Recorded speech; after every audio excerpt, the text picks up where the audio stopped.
दोस्तों, कैसे हैं आप सभी। आशा करते हैं सभी अच्छे होंगे, सबकी लाइफ और स्टडी अच्छी चल रही होगी। तो आज की इस वीडियो में हम अशोक के फूल निबंध, हिंदी निबंध है आचार्य हजारी प्रसाद द्विवेदी जी के द्वारा लिखित है। उसमें हम क्वेश्चन करेंगे जिससे कि आपको अशोक के फूल के बारे में ज्ञान प्राप्त होगा। तो आचार्य हजारी प्रसाद द्विवेदी के निबंध अशोक के फूल का सारांश देखते हैं। प्रस्तावना। अशोक के फूल शीर्षक निबंध में आचार्य हजारी प्रसाद द्विवेदी ने अशोक के फूल की संस्कृति परंपरा की खोज करते हुए उनकी मेहनत का प्रतिपादन किया है। लेखक ने अशोक के फूल के कई रूपों का चित्रण किया है। इसके लिए लेखक ने अपनी परंपरा को दर्शाया है। साथ ही अशोक के फूल के माध्यम से देश, समाज और मनुष्य की प्रवृत्ति परिवर्तन का भी सूक्ष्म विश्लेषण प्रस्तुत किया है। अशोक का फूल का सारांश इस निम्नलिखित है। अतीत के गौरव का प्रतीक।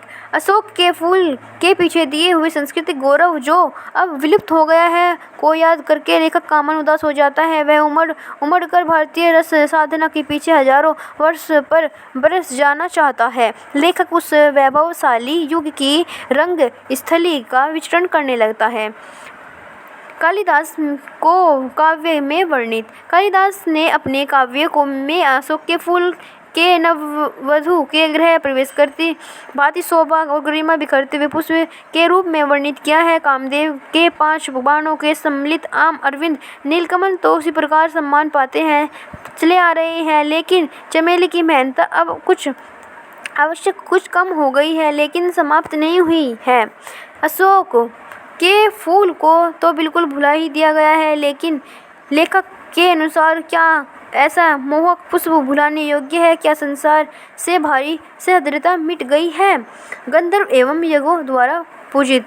लेखक ईस्वी सन की पृष्ठभूमि पर पहुंचकर सोचने लगता है कि जबकि अशोक का शानदार पुष्प भारतीय साहित्य और शिल्प में अद्भुत महिमा के साथ आया था, गंधर्व और यक्षों द्वारा यह पुष्प पूजा जाता था। प्राचीन साहित्य में मदनोत्सव के रूप में अशोक के फूल की पूजा का बड़ा रस चित्रित मिलता है।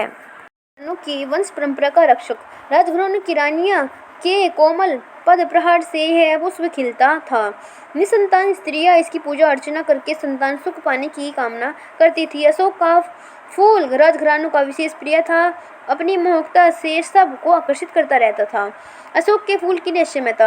अशोक वृक्ष का रहस्यमय यह है कि वह वृक्ष का उस विशाल सामंती सभ्यता के विस्तृत रुचि के प्रचारक है जो प्रजा के खून पसीने से पोषित होकर जवान हुई थी, लाखों और करोड़ों की अपेक्षा करके समृद्धि हुई थी। ऐसी विशाल सामंती सभ्यता को आम जनता के धारा प्रवाह ने उखाड़ डाला तो अशोक का फूल स्वयं ही नष्ट हो गया। मनुष्य की जीवन शक्ति बड़ी निर्मम है। इससे संस्कृति और सभ्यता के वृथा मोह को रौंद डाला है और आगे बढ़ती गई है। मनुष्य की जिजीविका ने सभ्यता, संस्कृति, धर्माचार, विश्वास, उत्सव, व्रत आदि की भी परवाह नहीं की है और वह अपनी मस्तानी चाल से रास्ते चलती जा रही है। स्वार्थपरता। इस संसार में व्यक्ति की सबसे प्रिय वस्तु उसका प्राण है। अपने प्राणों को सुरक्षित बनाए रखने के लिए वह कोई भी क्रूर, निर्मम, पापक्रम और घृणित कार्य कर सकता है। यह संसार स्वार्थ का अखाड़ा है। वह केवल उन्हीं बातों को याद रखता है जिनसे उनकी स्वार्थ सिद्धि होती है। अशोक के फूल से रचनाकारों को, साहित्यकारों को विशेष लाभ नहीं था, इसलिए उन्हें उसे भुला दिया। अशुद्धता। आज मनुष्य का जीवन छल छद्मों से परिपूर्ण हो गया है, इसलिए उसके अपने आचरण से लेकर दैनंदिन के कार्यों में शुद्धता या पवित्रता नहीं रह गई है। यही कारण है कि आज प्रत्येक वस्तु में मिलावट मिलती है। व्यक्ति का चरित्र भी अछूत नहीं रह गया है। लूटपाट, रिश्वतखोरी, छेड़छाड़, कदाचार आदि के दिनों दिन बढ़ते जाने के कारण भी यही है। आज कहीं शुद्धता है तो केवल मनुष्य की जीविका में शेष है। वह अपने जीने की रक्षा पूरी ईमानदारी, शुद्धता और पवित्रता से करता है। नवीन दृष्टिकोण। लेखक के अनुसार में अशोक के वृक्ष को चाहे सबने भुला दिया हो, लेकिन वह अपनी पूरी जीविका के साथ खड़ा है। वह उसी मस्ती में हंस रहा है। हाँ, उसे देखने का हमारा दृष्टिकोण अवश्य बदल गया है। हम अपने स्वार्थ, व्यर्थ की उदासी में घिरे मरे जा रहे हैं। कालिदास ने जैसे उसे अपने ढंग से देखा है, प्रस्तुत किया है, उसी प्रकार हम भी अपने दृष्टिकोण से आनंद लेना चाहिए। निष्कर्ष। इस प्रकार लेखक द्विवेदी जी ने अशोक के फूल के माध्यम से अनेक बातों का वर्णन किया है और हमें अपने जीवन के दृष्टिकोण से देखने की प्रेरणा प्रदान की है। नेक्स्ट हम लघु प्रश्न करेंगे। अशोक के फूल निबंध में प्रयुक्त भाषा पर संक्षिप्त प्रकाश डालिए। संक्षिप्त ही डालते हैं चलो। आचार्य हजारी प्रसाद द्विवेदी की भाषा अनेक व्यक्तित्व का परिचायक है। इस निबंध में उन्होंने संस्कृतनिष्ठ साहित्यिक और सरस भाषा का प्रयोग किया है। द्विवेदी जी की यह विशेषता रही है कि कठिनाई से कठिन विषय को भी उन्होंने सधी हुई प्रौढ़ व प्रांजल भाषा में माध्यम से सरस बनाकर प्रस्तुत किया है। भाषा उनके भाव विचारों के प्रभाव की अनुगुणगामिनी है। उनकी भाषा में कहीं पर भी कृतात्मकता का बोध नहीं होता है। अशोक के फूल निबंध में उनकी भाषिक रचना की कुछ उदाहरण हैं। संस्कृतनिष्ठ अथवा तत्संपर्क भाषा। सुंदरियों के असंजनकारी नुपुरों वाली चरणों के मृदुघात से वह फूलता है।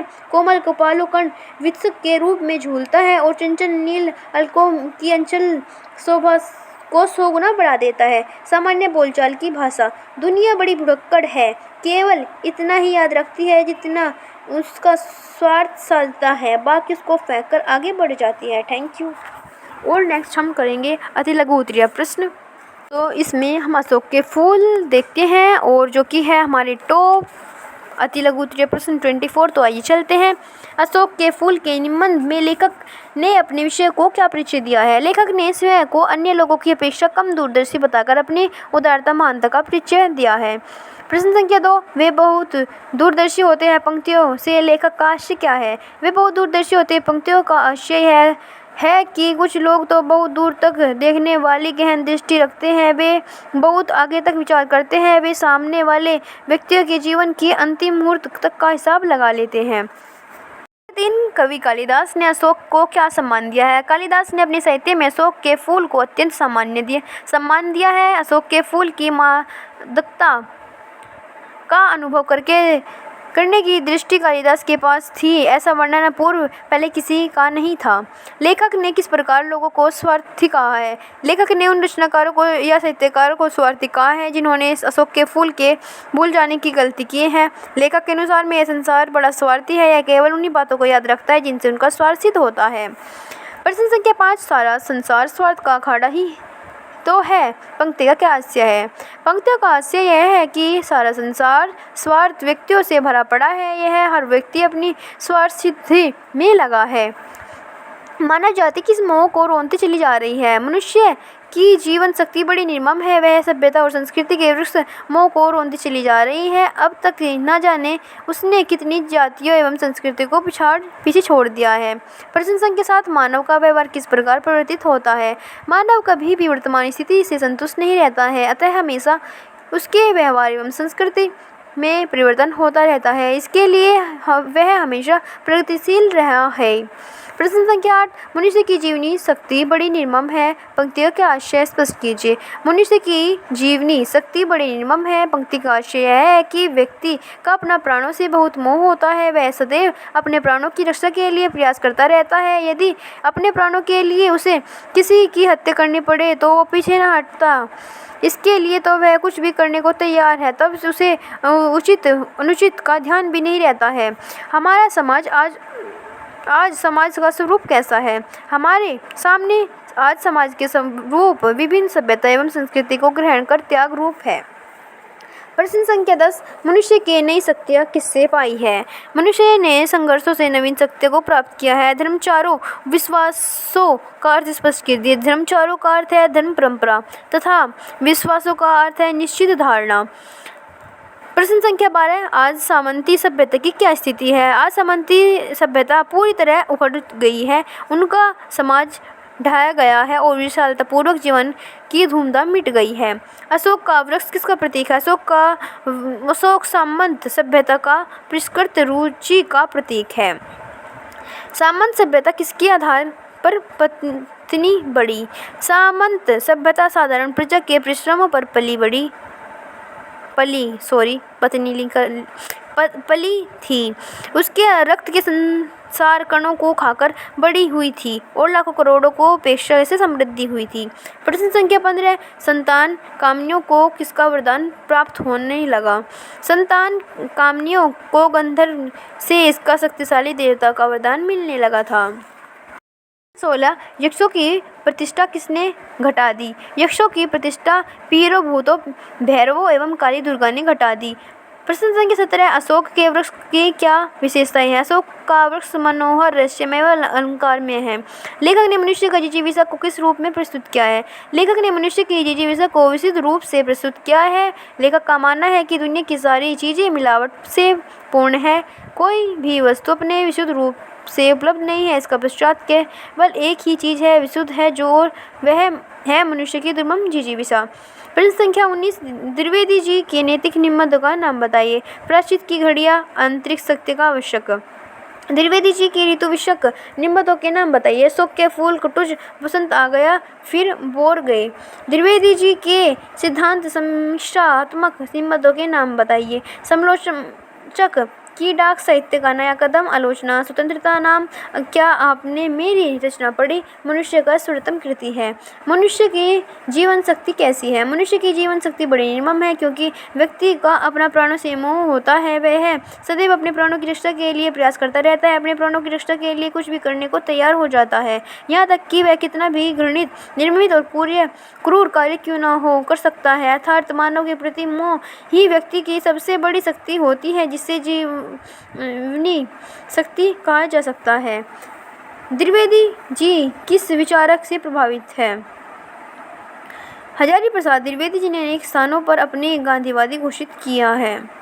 प्रश्न संख्या लास्ट जो कि 24 है, top question last. Dwivedi ji के किन निबंधों को व्यक्ति प्रधान कहा गया है? अशोक के फूल, बसंत आ गया है, आम फिर बोए गए, शीरस के फूल। Thank you. यहीं पे समाप्त होते हैं। अगर आपको वीडियो अच्छी लगी वीडियो को लाइक और चैनल को सब्सक्राइब करना ना भूलें।